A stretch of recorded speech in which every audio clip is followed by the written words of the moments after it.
سلام دوستای عزیز، به کانال من خوش اومدین. توی این ویدیو طرز تهیه عدس پلو رو براتون آماده کردم. امیدوارم که خوشتون بیاد.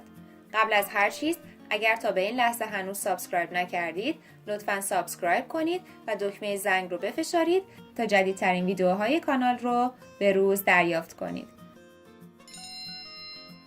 مواد لازم: برنج 2 پیمانه، عدس 1 پیمانه، گوشت چرخ کرده 400 گرم،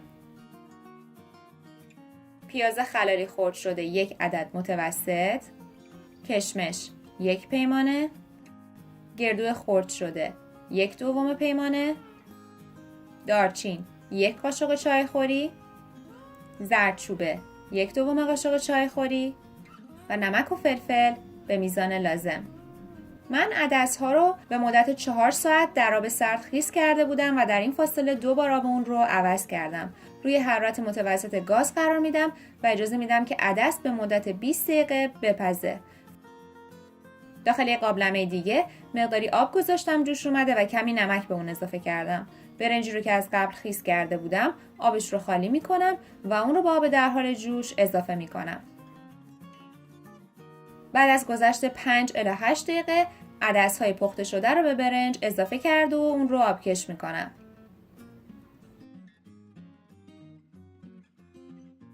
حالا ته‌دیگ مورد نظرم رو کف قابلمه قرار دادم و برنج رو به همراه عدس داخل قابلمه میریزم.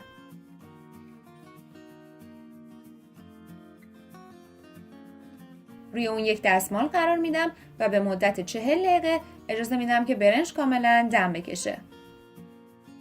بعد از اینکه برنج شما دم کشید و آماده شد، توصیه میکنم که مقداری کره آب کرده و روی برنجتون بریزید. حالا میریم سراغ درست کردن مایه گوشت. برای این کار مقداری روغن زیتون و کره رو آب کردم و پیازهای خلالی خرد شده رو به اون اضافه میکنم. پیازها رو کمی تفت میدم تا طلایی و سبک بشن. حالا گوشت رو اضافه میکنم.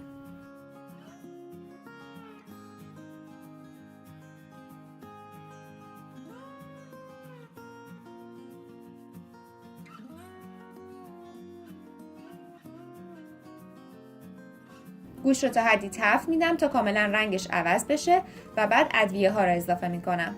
توی این مرحله شما میتونید کمی دست و دل بازی کرده و مقداری زعفرون بهش بزنید که قطعاً باعث خوشمزه تر شدنش میشه.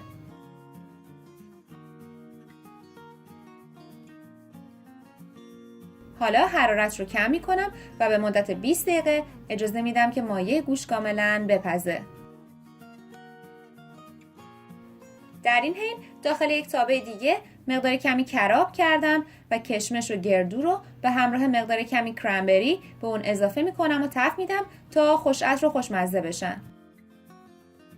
من از کرنبری استفاده کردم به خاطر اینکه طعم ترش و شیرینش رو دوست دارم و باعث خوشمزه تر شدن غذا میشه.